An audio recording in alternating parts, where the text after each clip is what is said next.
Niat kecohkan TNI di atas awan. Tak sempat mengecoh, gerombolan KKB terkapar mengenaskan. Lantaran saban hari merencanakan serangan ke TNI Polri, sehingga kelompok kriminal bersenjata atau KKB seakan tak pernah mati dalam membuat skenario. Salah satunya adalah ketika kelompok separatis di Papua ini mengecohkan lawan dengan memperlihatkan suasana yang tak biasanya. Melalui sebuah video yang kini viral di media sosial, KKB mempertontonkan sekelompok orang bersenjata yang menari-nari di sebuah puncak gunung. Mereka berpesta pora dengan pemandangan alam yang luar biasa. Latar belakangnya adalah bentangan awan dengan keindahan tiada tara. Ibarat negeri di atas awan. Itulah yang ditampilkan kelompok kriminal bersenjata dalam video berdurasi singkat tersebut. Namun siapa sangka, kalau di balik acara yang digelar kelompok separatis tersebut, tersimpan pula niat jahat terhadap aparat TNI Polri. Niat jahat itu adalah mereka merencanakan penyerangan terhadap pos keamanan yang sedang ditempati aparat TNI Polri. Awalnya aparat keamanan yang bertugas di Papua menangkap sebuah aktivitas KKB melalui kamera teropong yang dimilikinya.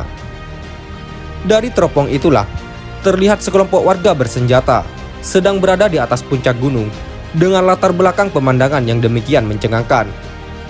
Kelompok bersenjata itu menari-nari sambil mengacungkan senjatanya ke udara.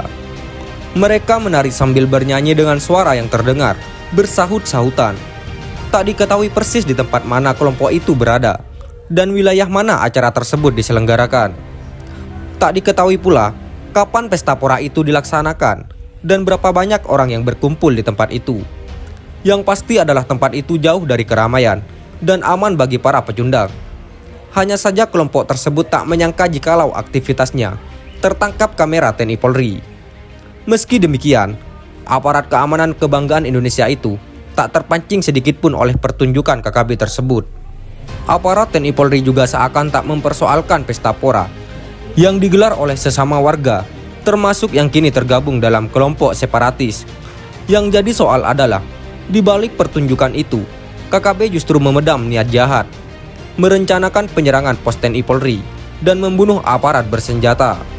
Namun bukan aparat TNI Polri namanya, kalau tak punya insting atas hal-hal negatif seperti yang direncanakan KKB Papua. Buktinya ketika prajurit kenamaan itu sedang melakukan pemantauan dan pemetaan terhadap situasi keamanan di sekitarnya, ditemukan hal yang mencurigakan. Tak lama berselang, tiba-tiba terdengar suara tembakan dari arah yang berlawanan dengan lokasi pertunjukan KKB tersebut. Terungkap bahwa pertunjukan KKB Papua itu digelar di wilayah selatan. Sementara serangan KKB datang dari utara, tak jauh dari belakang pos keamanan. Tembakan KKB itu tak satu pun mengenai aparat keamanan. Peluru KKB Papua hanya mengenai peralatan dapur yang ada di pos keamanan. Mendengar bunyi tembakan itu, aparat TNI Polri pun bergerak cepat secara taktis. Mereka mendekati lokasi sebagai sumber suara tembakan tersebut. Hebatnya adalah, pergerakan prajurit TNI itu tidak menimbulkan kecurigaan sama sekali di kalangan KKB Papua. Oleh karena itu, KKB praktis tak menyangka kalau dalam tempo yang singkat, tempat persembunyiannya sudah berada dalam target TNI Polri.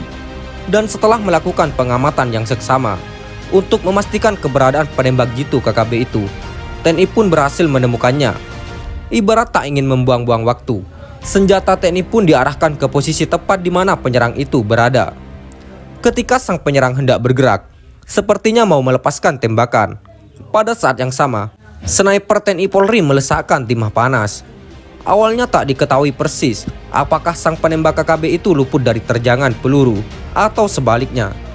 Tapi sejak sniper TNI menerjangkan peluru ke arah yang bersangkutan, sejak itu tak ada lagi serangan balik ke pos keamanan yang ditempati aparat keamanan. Sesungguhnya sesaat sebelum TNI bergerak menuju tempat bersembunyian KKB, prajurit TNI telah menganalisa senjata yang digunakan KKB dalam insiden tersebut. Analisa tentang senjata api itu berdasarkan jenis peluru yang ditembakkan KKB dan mengenai peralatan dapur di pos keamanan itu. Dari situ terungkap bahwa senjata api yang digunakan KKB dalam serangan tersebut adalah senjata yang biasa dijual pasar ilegal. Senjata api tersebut mampu memuntahkan 650 butir peluru per menit dengan akurasi yang tak kalah jauh luar biasa. Bahkan pada jarak 500 meter pun, senjata tersebut mampu menembak dengan baik dan tepat pada sasaran. Senjata tersebut merupakan jenis senjata modern, biasa dijual di pasar ilegal dengan harga yang relatif mahal.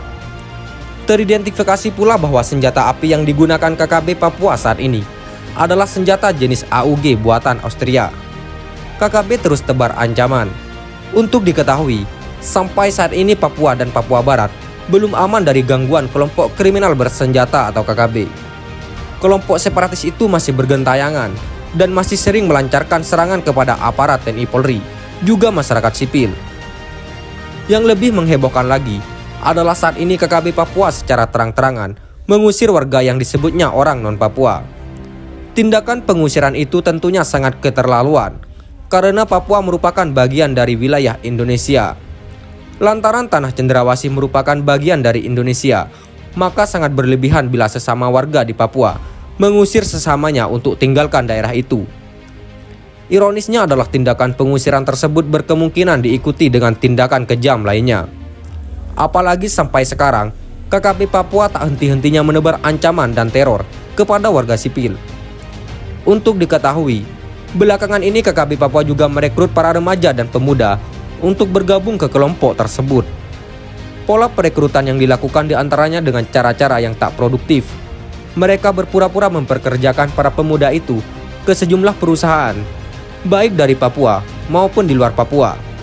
Padahal cara itu hanya untuk mengibuli para pemuda agar mereka bisa bergabung ke kelompok yang ditetapkan pemerintah sebagai teroris. Setelah bergabung, para pemuda itu lantas dilatih untuk berperang. Tak tanggung-tanggung, para remaja dan pemuda itu dilatih oleh bos besar KKB Papua. Salah satu sosok yang disebut-sebut sebagai pelatih handal KKB Papua adalah Egyanus Kogoya. Sosok ini merupakan orang yang paling diburu aparat TNI Polri, sebab yang bersangkutan terlibat dalam sejumlah tindakan kejam terhadap warga sipil dan aparat TNI Polri. Lantaran Egyanus Kogoya teridentifikasi tak pernah tinggalkan Kabupaten Duga, sehingga aparat keamanan pun sepertinya kesulitan meringkusnya. Meski demikian, ruang gerak sosok ini semakin dibatasi. Pasalnya, TNI Polri terus bergerak ke semua titik untuk mengeliminasi pergerakan kelompok bersenjata. Selain itu, aparat TNI Polri juga terus melakukan patroli dalam rangka memberikan rasa aman dan nyaman bagi warga setempat. Pada saat patroli itulah, aparat TNI Polri harus keluar masuk hutan belantara. Aparat TNI Polri juga harus menggapai wilayah terjauh, tertinggal dan terbelakang yang ada di Papua dan Papua Barat. Meski pergerakan TNI Polri itu sangat berisiko, tetapi hal itu harus dilakukan sebagai panggilan pengabdian pada negeri tercinta. Seperti halnya sebuah peristiwa yang terjadi baru-baru ini, ketika aparat yang tergabung dalam Satgas Operasi Damai Karten itu bergerak menuju lokasi pembakaran aset milik sebuah perusahaan. Tiba-tiba mereka diserang dari berbagai arah. Mobil operasional yang digunakan oleh 3 aparat TNI Polri itu digempur habis-habisan oleh kawanan bersenjata KKB Papua. Tercatat 29 tembakan membekas di mobil patroli tersebut. Untungnya tak ada korban sama sekali. Dalam insiden itu, tak ada korban jiwa sama sekali. Yang ada hanyalah kerusakan pada mobil tersebut.